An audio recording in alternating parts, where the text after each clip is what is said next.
नमस्कार बहनों और भाइयों, प्यारे साथियों और बच्चों। ज्ञान सागर में आपका स्वागत है। और हमारी जो ये सीरीज चली हुई है वो है प्राकृतिक संसाधनों और उसका उपयोग और उसके प्रश्न उत्तर। तो एक वीडियो हम इस पे प्रश्न उत्तरों की बना चुके हैं और उसकी अगली वीडियो में जो है वो ये है पहला प्रश्न कि उन क्षेत्रों में प्राकृतिक संसाधनों के दोहन के वर्तमान और भविष्य की पीढ़ी में आने वाले प्रभावों पर चर्चा कीजिए। प्रकृति के उपहारों का जिम्मेवार पूर्ण उपयोग करने के तरीके भी सुझाइए। तो ये भी मैं बता चुका, पहले फिर से बता देता हूँ कि प्राकृतिक संसाधनों के दोहन जो है वर्तमान और भविष्य की पीढ़ी पे काफ़ी प्रभाव पड़ता है। अगर हम उसका ज़रूरत से ज़्यादा अपने लोभ में आके इस्तेमाल करेंगे तो वे प्राकृतिक संसाधन धीरे धीरे खत्म हो जाएंगे और हम उनको उस तादाद पे लेके पहुंच जाएंगे कि वो रिसाइकिल होने की प्रक्रिया में भी बाधा उत्पन्न हो जाएगी। जैसे पंजाब में विकट स्थिति जल की बनी हुई है, इतना अत्यधिक दोहन कर लिया कि वो भारी तत्व पानी में मौजूद हैं, वो भी काफ़ी नीचे हैं, निकालना काफ़ी मुश्किल है। और उस पानी के संपर्क में आने से उसमें भारी तत्व की मात्रा बढ़ी हुई है। इसी प्रकार से उन्होंने खेती का भी अत्यधिक दोहन किया, मिट्टी का अत्यधिक खाद का, रासायनिक खाद का प्रयोग किया और जो है कीटनाशकों का प्रयोग होने से वो भी पानी में मिश्रित होने के बाद में वो मिट्टी के माध्यम से वो भी मिट्टी जहरीली हो गई और जो भी प्रोडक्ट मिल रहा है उसमें पेस्टिसाइड की मात्रा ज़्यादा आ रही है। तो उससे भी जो है वहाँ का अत्यधिक दोहन होने से कैंसर जनित रोगों का दुष्परिणाम वहाँ हो रहा है, हो चुका है। इस कारण से ये जो है भावी पीढ़ी के लिए बड़ी विकट स्थिति वहाँ बन चुकी है और अभी भी स्थिति संभल रही। सरकार उसकी तरफ ध्यान नहीं दे रही, ध्यान देती भी है तो किसान संगठन जो हैं उसके लिए तैयार नहीं होते, फसल चक्रों का वे प्रयोग नहीं कर रहे। तो इस प्रकार से जो प्रकृति है और इसका ये जो उपहार है, जल है और मिट्टी है, ये दोनों ही बिगड़ रहा है। और इसके लिए किसानों को और सरकारों को दोनों को जिम्मेवार पूर्ण तरीके से, नीति से, प्रेम से और उनको जो भी नुकसान होगा प्राकृतिक खेती करने में उसकी भरपाई करने से ये समस्या का समाधान किया जा सकता है। अगला प्रश्न है, अंतर्राष्ट्रीय संदर्भ में किसी ऐसे संघर्ष के बारे में बताइए, कक्षा में अपने बताइए और कक्षा में अपने निष्कर्षों पर चर्चा भी कीजिए। तो ये भी एक प्रोजेक्ट का प्रश्न है कि बच्चे अपने आप ही अपनी जीके को बढ़ाएं और उस पर जो भी निष्कर्ष निकले उस पर चर्चा करें। लेकिन मैं फिर भी एक सुझाव के तौर पे उत्तर बता रहा हूँ कि प्राकृतिक संसाधनों पे वितरण पे काफ़ी संघर्ष होता है और ये संघर्ष युद्ध की स्थिति बना देता है। अपने आसपास नज़र दौड़ाएंगे तो इस समय खाड़ी क्षेत्र में संघर्ष चला हुआ है, वहाँ भी प्राकृतिक संसाधन के खींचतान का ये इसका भी कारण है। नेचुरल गैस और प्राकृतिक जो संसाधन है उन पे उनके जो है संसाधनों के लिए भी मारामारी के लिए युद्ध की स्थिति बनी हुई है। दूसरा, जल का युद्ध भी चला हुआ है। भारत में और पाकिस्तान के बीच में जो सिंधु जल समस्या है ये भी ज्वलंत विषय है। हमारे पुराने प्रधानमंत्री जो थे, जब सबसे पहले प्रधानमंत्री पंडित जवाहरलाल नेहरू जी ने बगैर सोचे समझे जल संधि कर गिरी। ये नहीं देखा हमारी पीढ़ी पे क्या प्रभाव पड़ेगा। अभी सर्जिकल स्ट्राइक और जो है ऑपरेशन सिंदूर के दौरान भारत के प्रधानमंत्री श्री नरेंद्र मोदी जी ने वो जल सिंधु समझौता रद्द कर दिया, ठंडे बस्ते में डाल दिया उसको और अब कहा कि भाई हम जो है तुमको पानी नहीं देंगे ज़्यादा। पाकिस्तान ने धमकी बड़े इरादों से कहा कि हम तो ये कर देंगे वो कर देंगे। तो ये भी एक नज़ारा है। दूसरा, ऐसी स्थिति बांग्लादेश की स्थिति में भी है, वहाँ भी ब्रह्मपुत्र नदी का पानी जाता है और गंगा का पानी जाता है, उसमें भी इसी प्रकार की समस्या है।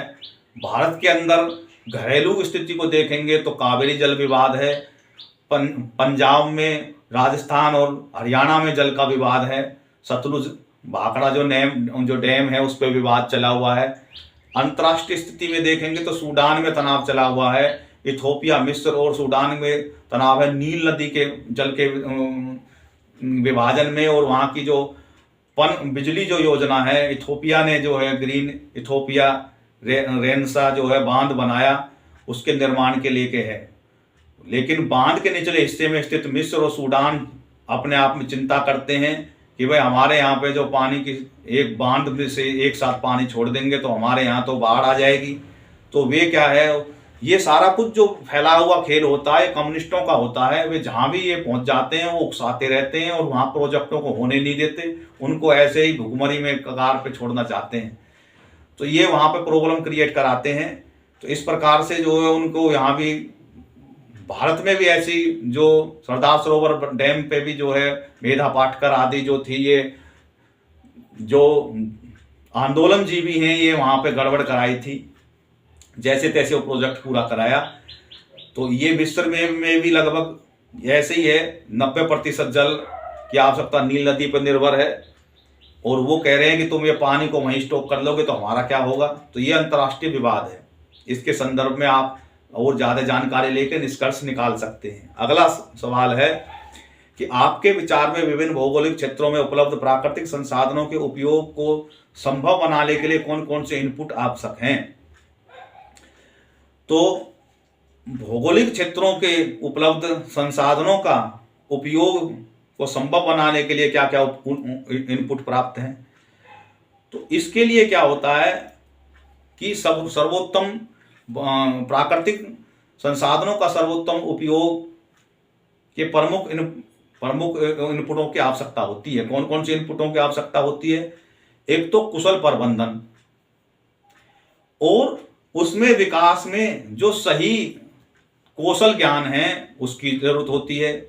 उचित उपयोग को सुनिश्चित करना होता है।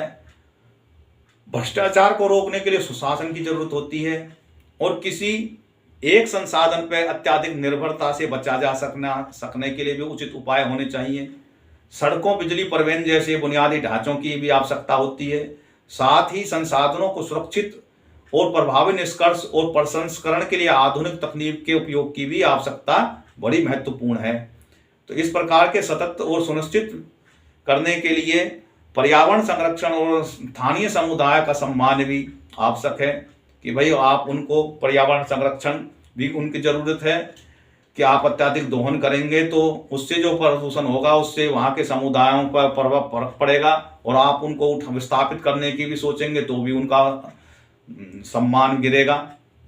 तो अतः बाजार, उसके बाद में क्या है, सबसे अंत में जो भी इनपुट की जरूरत होती है वो होती है बाजार की। आप उनको संसाधनों को निकाल तो लेंगे, बाजार तक कैसे पहुंचाएंगे और उनकी कीमतों के अनुसार भी उनको बेचना चाहिए। औने पौने दामों में आप जो उनको निपटा देंगे तो भविष्य में आप क्या करेंगे, तो दीर्घकालिक योजना बनाने की उनकी जरूरत होती है। अगला प्रश्न है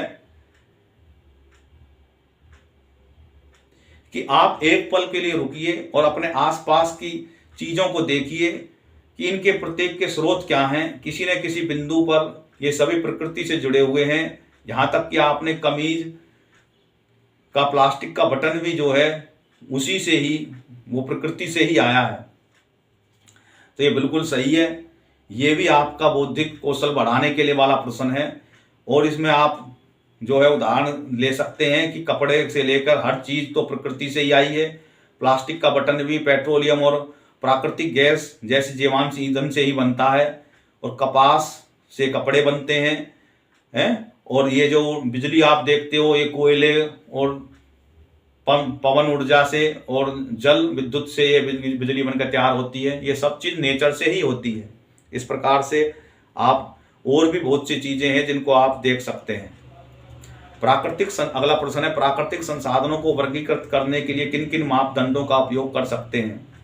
तो मैंने जैसे बताया था, प्राकृतिक संसाधनों का जो प्रयोग है वो दो तरीके से कर सकते हैं। एक तो सजीव और एक निर्जीव के आधार पर कर सकते हैं। इस प्रकार से संजीव और प्राप्त होते हैं। कुछ जो है जैविक संसाधनों, उनको जैविक संसाधन कहते हैं, जैसे कि पौधे, जानवर हैं। और निर्जीव में क्या होता है? निर्जीव में क्या जल है, वायु है और खनिज शामिल हैं। तो इस प्रकार से हम वर्गीकृत कर सकते हैं। दूसरा, नवीनीकरण गैर नवीनीकरण के आधार पर कर सकते हैं। तीसरा, मैंने ये कई बार ये प्रश्न बार बार इसमें रिपीट जो है होते रहते हैं। अगला है, आप ऐसी प्रथा के बारे में बताइए जो आप जानते हो, वो परंपराएं जानते हो जो पर्यावरण के संरक्षण के लिए जो है दर्शाती हो। आप उन प्रथाओं के बारे में बताइए। तो वो भी है, क्योंकि भारत जो है प्रकृति के सम्मान वाला देश है, प्रकृति को मां मान के यहाँ चला जाता है। तो हमारे यहाँ पे पहले से ही प्रकृति को जो है सम्मान देने की परंपरा चली आ रही है। आप देख रहे होंगे घर में, हर एक घर में तुलसी की पूजा होती है। ये भी प्रथा है, ताकि क्योंकि ये बहुत ही उपयोगी वनस्पति है और इसका सबके घर में होना जरूरी है। और ये हमारे जीवन के उपयोगी है, बहुत सी बीमारियों में ये जो है काम आती है। दूसरा, नदियां हैं, उनको हम मां मान के चलते हैं, उनकी पूजा करते हैं ताकि हम उनको प्रदूषित ना करें। इसी प्रकार से वृक्ष हैं, पीपल हैं, बरगद हैं, उनको पवित्र मानते हैं, उनमें देवताओं का वास मानते हैं और उसकी पूजा करते हैं, उनका संरक्षण करते हैं। ऐसे ही अन्य मान्यताएं जो हैं, अमेरिका के जो मूल अमेरिकी थे और ऑस्ट्रेलिया आदिवासी लोग हैं, वो भी मान्यता करते हैं और उसका सम्मान और अनुष्ठान करते हैं। ये प्रथाएं जो हैं प्रकृति के देखभाल और संसाधनों के प्रति गहरा सम्मान को दर्शाते हैं। हम गंगा नदी को मां मानते हैं, उनकी पूजा करते हैं, यमुना को है, लेकिन हमने गंगा पे तो ध्यान देते, यमुना जो माँ है उस पर हम ध्यान नहीं दे रहे। तो इस पे भी हमें ध्यान देना चाहिए। अगला है, क्या आप अन्य पारंपरिक प्रथाओं के बारे में जानते हैं जो पारिस्थितिक तंत्र को सुरक्षित करने में सहायक हो? हाँ, इस प्रश्न का भी उत्तर आप दे सकते हैं कि जी हाँ, हम अनेक ऐसी प्रथाएं हैं जिनसे हम जो पारिस्थितिक तंत्र को संरक्षित कर सकते हैं। जैसे लंबे समय से मिट्टी के स्वास्थ्य को बनाए रखने के लिए और रसायनों के बिना कीटों को कम करने के लिए जो है वो दो प्रथाएं थी भारत में पहले से ही। जो एक तो थी फसल चक्र के लिए मैंने बताया था कि जो है इस प्रकार से फसलों का इस्तेमाल करें, एक फसल तो गहरी जड़ वाली हो और दूसरी हो ऊपर की जड़ वाली। गहरी जड़ वाली जो फसल है वो नीचे की मिट्टी को हम जो उपयोग करेगी, और तो ऊपर वाली जो मिट्टी है उसकी जो है उनके पत्ते वत्ते झड़ेंगे तो उससे उसके उर्वरता बढ़ जाएगी। तो अगली फसल जो है वो ऊपर वाली फसल की ली जाती थी, उसको कहते हैं फसल चक्र। दूसरा होती थी झूम खेती। झूम खेती क्या होती थी? वो कुछ दिन के लिए फसल लेने के बाद में उस जगह को छोड़ देते थे, दूसरी जगह पे खेती करते थे, तो इससे भी उसकी रिसाइकिल हो जाती थी। उसी प्रकार से तालाब बनाए जाते थे, उनको पुनर्जीवित करने के लिए सीढ़ी नुमा कुएं बनाए जाते थे, जिनको बावड़ी बोलते थे। तालाब बनाए जाते थे, उससे भी जो है पानी रिसाइकिल होता रहता था। और मछली जो यहाँ के आदिवासी और पुराने जो परंपरागत मत्स्य पालक होते थे, वो भी जब प्रजनन का समय चलता था मछलियों का, उस समय पे वे मछली को नहीं पकड़ते थे ताकि पुनर्रिसाइकिल हो जाए मछलियों का। और जो छोटी मछली होती थी, जो अभी बच्चे हैं, उनका भी वो दोबारा से उनको तालाब में अगर जाल में आ जाते थे तो छोड़ देते थे।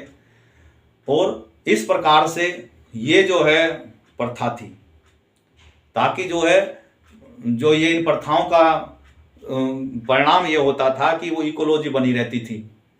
और जो इकोलॉजी जब बनी रहेगी तो प्रकृति अपने आप को रिसाइकिल कर लेगी।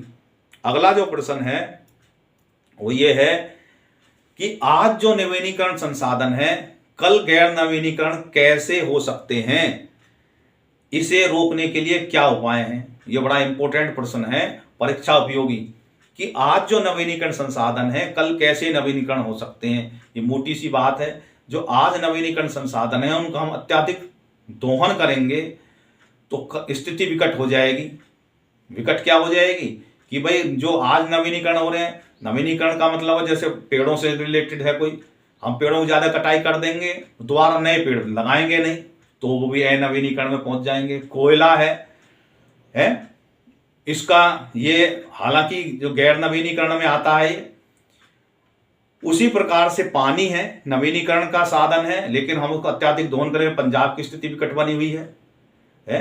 हरियाणा का जो काफी क्षेत्र इसी प्रकार से है, तो वो भी हम ज्यादा से ज्यादा, आजकल तो समरसीबल चल गए हैं, गलियों में धान बोने लगते हैं। बताओ, सुबह सुबह खड़े हो जाते, भैंसों को उससे नहलाते हैं। अरे भाई बाल्टी से नहला लो। तो ये अत्याधिक दोहन हो रहा है, कल गैर नवीनीकरण हो जाएंगे ये, तब पता पड़ेगी। इसी प्रकार से जो है उसका उपाय रोकने के लिए ये है कि भाई बुद्धि का इस्तेमाल करें और इस प्रकार से उनका उपयोग करें कि हम ये मान के चलें कि भविष्य की पीढ़ी को भाई क्या करेगी ये सब। उसके लिए क्या है, एक तो सख्त कानून की भी जरूरत होती है, दूसरी बात यह है कि उन्हें प्रोत्साहित करें, समझाएं, भाई ऐसा मत ना करो। अब वो फिर भी नहीं माने तो जुर्माना टेको उन पर, यही उपाय है। अगला, मानव जीवन को लाभ पहुंचाने वाले 5 पारिस्थितिक तंत्रों का कार्य बताइए। तो 5 तंत्र क्या है इकोलॉजी सिस्टम के लिए? वो है, एक तो है पराग, कि पराग जो है, कण जो है, वो भी इकोलॉजी का सिस्टम है। और मधुमक्खी फूलों पे आती है पराग लेने के लिए, और उससे क्या होता है कि वो जो पौधों का जो प्रजनन चक्र है उसमें उसको मदद मिलती है, और वहां से वो जितना ज्यादा परागण होगा उतना ही ज्यादा जो है वो फसल अच्छी होगी। सरसों की है और भी फूल वाली फसल है, और मधुमक्खियों को क्या होता है, अपना भोजन मिल जाता है, शहद मिल जाती है, वहां से पराग से वो शहद बनाती है। ऐसी जल शुद्धिकरण की भी प्रक्रिया है प्रकृति से। जो आर्द्र भूमि है, आर्द्र भूमि और वन जैसी परिस्थितियों में तंत्रों में प्राकृतिक रूप से जल को छान कर साफ करते हैं, और जिससे स्वच्छ संसाधन तक अपने आप पहुंच जाता है। तो वो भी जो है वो अपने आप ही है। अगला है जलवायु विनिमयन। वो भी क्या है, कार्बन डाइऑक्साइड को लेती है और बदले में पेड़ जो है वो ऑक्सीजन को छोड़ते हैं। तो ये भी जो है वो अपने आप ही इकोलॉजी सिस्टम है। चौथा है मृदा उर्वरता। मृदा उर्वरता का भी है कि जो है जितने भी ये पेड़ पौधे हैं ये अपनी जो पत्तियों को गिराते हैं, टहनियाँ सूख जाती, जमीन में गिर जाती है, जमीन के अंदर बैक्टीरिया होते हैं, वो उनको खा पी के अपशिष्ट पदार्थों को नष्ट करके मिट्टी बना देते हैं, और उससे भी जो है भूमि की उर्वरता बढ़ जाती है। तो ये भी जो है मृदा की उर्वरता होती है। और ये पेड़ पौधे होते हैं, इनकी जड़ जो है वो मिट्टी को पकड़ के रखती है, ये कटाव नहीं होने देते, इससे उसकी वो होती है पारिस्थितिक तंत्र ही है ये भी एक तरह से। अगला है खाद्य आपूर्ति। खाद्य आपूर्ति का भी जो है पारिस्थितिक तंत्र, विविध खाद्य स्रोत होते हैं, जैसे पौधे हैं, जानवर हैं, मछली हैं, ये भी जो है वो खाद्य आपूर्ति से एक दूसरे से जो पोषण होते रहते हैं और उसका अस्तित्व बना रहता है। क्योंकि पारिस्थितिक तंत्र इस प्रकार से बना हुआ होता है कि एक दूसरे का भोजन होता है और ये चैन बनी रहती है। मांसाहारी जीव बनाए हुए हैं प्रकृति में, कुछ शाकाहारी होते हैं, शाकाहारी मांसाहारी को, जो मांसाहारी होते हैं शाकाहारी को खाते हैं, कुछ सर्वाहारी होते हैं, कुछ जो है वनस्पतियों पे निर्भर करते हैं। इस प्रकार से ये चैन बनी हुई है। कीट पतंगे होते हैं, पशु पक्षियाँ होते हैं, उन कीट पतंगों को जो है वो अपनी इकोलॉजी से जो है भोजन खाद्य आपूर्ति करते रहते हैं, वो भी कंट्रोल करते हैं। अगला प्रश्न है नवीनीकरण संसाधन क्या है और ये जो है गैर नवीनीकरण संसाधन से किस प्रकार भिन्न है। नवीनीकरण संसाधनों की उपलब्धता सुनिश्चित करने के लिए मनुष्य को क्या करना चाहिए, और ताकि हमारे आने वाली पीढ़ियों उसके निरंतर उपलब्ध रहे। 2 उदाहरण भी दीजिए। नवीनीकरण संसाधन और गैर नवीनीकरण में अंतर आसानी से किया जा सकता है। नवीनीकरण संसाधन वो होते हैं जो अपने आप रिसाइकिल आसानी से हो जाएं, पुनर्जीवित हो जाएं, जैसे सूर्य का प्रकाश, हवा, पानी और लकड़ी। जीवांश ईंधन और खनिज तेल जो हैं वो अन्य और जो खनिज हैं वो गैर नवीनीकरण संसाधन होते हैं। इनका जिम्मेदारपूर्वक तरीके से उपयोग करना चाहिए, नहीं तो ये समाप्त हो जाते हैं, क्योंकि इनका रिसाइकल बड़े मुश्किल से पुनर्पूर्ति बड़ी मुश्किल हो जाती है प्रकृति में। हालांकि गैर नवीनीकरण संसाधन सीमित हैं और मानव निर्मित समय सीमा के भीतर इन्हें पुनः प्राप्त नहीं किया जा सकता। इसलिए जो है नवीनीकरण संसाधनों का भविष्य में उपलब्ध रखने के लिए सावधानी पूर्वक प्रबंधन की आवश्यकता होती है। इससे सौर ऊर्जा, पवन ऊर्जा और जैसे स्वच्छ ऊर्जा का उपयोग करें। अपशिष्ट कम से कम करना चाहिए और जिम्मेदार वानिकी जैसी टिकाऊ प्रथाओं को अपनाना चाहिए। उदाहरण के लिए सौर ऊर्जा से चलने वाली स्ट्रीट लाइटें लगानी चाहिए, जीवाश्म ईंधन पर निर्भरता कम होगी। दूसरी तरफ लकड़ी की कटाई तथा पेड़ लगाने और नवीनीकरण, जो पेड़ लगाने की जो जितनी लकड़ी कटाई करें उससे कई गुना ज़्यादा वृक्षों का भी रोपण करना चाहिए ताकि नवीनीकरण सुनिश्चित हो सके। अगला प्रश्न है कि अपने घर के आसपास में ऐसे सांस्कृतिक प्रथाओं को पहचान कीजिए जो प्राकृतिक संसाधनों के जो है सहजता को दर्शाती हो। तो ये भी इससे पहले जो प्रश्न में हो चुका कि मैंने बताया था कि घर में तुलसी का पौधा होता है ये, और उसकी पूजा हम करते हैं। नदियों को माँ के मानते हैं, आकाश को पिता मान के चलते हैं और सूर्य को दादा मानते हैं, उसको अर्पित करते हैं। वो भी जो क्या होता है, जल जो है वापसी वायुमंडल में चला जाता है और वो बादल बन जाते हैं, दोबारा से रिसाइकल होता है। ये जो उनको पीपल, बरगद आदि को पवित्र पेड़ माना जाता है, उसको काटा नहीं जाता, उसका संरक्षण किया जाता है। तो ये हमारी जो है आस पड़ोस की संस्कार सांस्कृतिक प्रथाएं हैं और इनका अपना महत्व है। वो प्रकृति का संतुलन बनाने के लिए महत्व बना हुआ है। ये जो है जैव विविधता की रक्षा भी करते हैं। तीसरा, पारंपरिक त्यौहार होते हैं जो अनेक सामग्रियां का उपयोग करते हैं।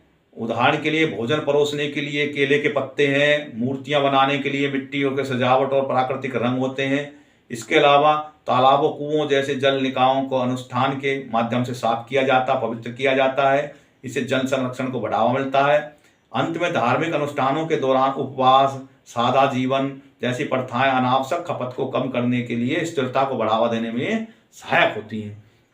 तो इस प्रकार से हमने ये जो भी पाठ थे इसके प्रश्न उत्तर ज़्यादातर हमने निपटा दिए। एक आखिरी प्रश्न बचा हुआ है, वो ये है कि वर्तमान उपयोग के लिए वस्तुओं का उत्पादन किन बातों को ध्यान रखना चाहिए।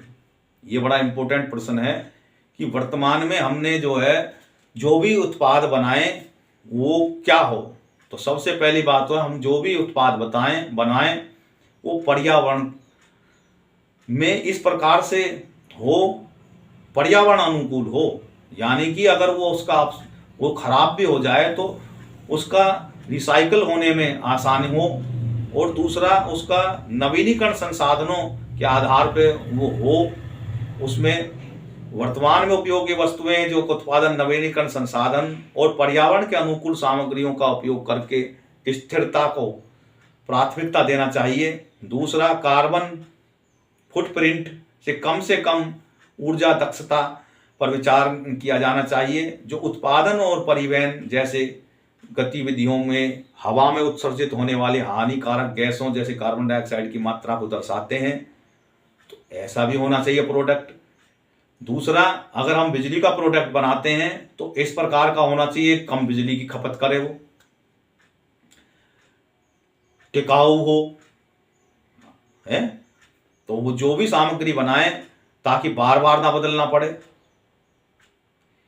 इसके अतिरिक्त उत्पादन और स्थानीय समुदायों का समर्थन भी मिलना चाहिए। परिवहन उत्सर्जन को कम होना चाहिए और पर्यावरण और सामाजिक स्थिरता दोनों में योगदान मिले। लेकिन आजकल क्या हो रहा है, कुछ उल्टा भी हो रहा है। जैसे कि आप देख रहे होंगे कि पहले वाहन खरीदते थे, उनकी बॉडी सब चीज़ टिकाऊ होती थी और वो कम से कम 40-50 साल चलने के लिए एंटाइटल होते थे।